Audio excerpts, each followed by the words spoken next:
খুলনার ফুলতলায় ছুরিকাঘাতে মোহাম্মদ সাব্বির নামে এক যুবক নিহত হয়েছেন। এস এম শামীমের তথ্যচিত্রে বিস্তারিত।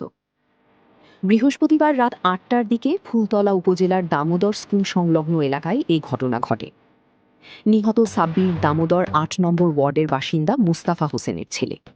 তিনি ডিসলাইনের ওয়াইফাই সংযোগের কাজ করতেন। এ ঘটনায় স্বাধীন, বয়স ১৮ বছর, ও নীরব, বয়স ১৮ নামে আরও ২ যুবক আহত হয়েছেন। তাদের খুলনা মেডিকেল কলেজ হাসপাতালে ভর্তি করা হয়েছে।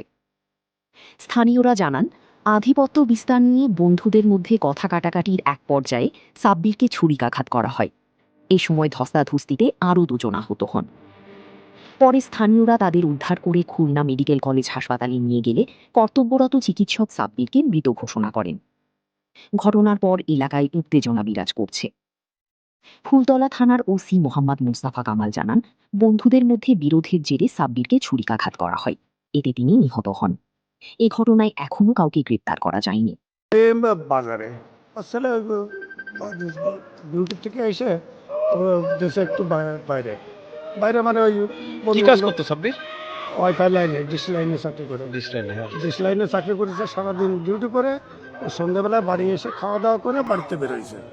এইটুকু পর্যন্ত আমি জানি। আমিও বাজারে আসছি আর ও বন্ধু বান্ধবদের আমাদের ওই দামাদার ওইখানে রয়েছে। থাকার পরে কিছু সময় পরে আমাকে একটা ছেলে ফোন দিয়ে বলতেছে, ওর এক বন্ধু ফোন দিয়ে বলতেছে তাড়াতাড়ি হাসপাতালে আসেন, সাব্বিরকে চাকু মারিছে।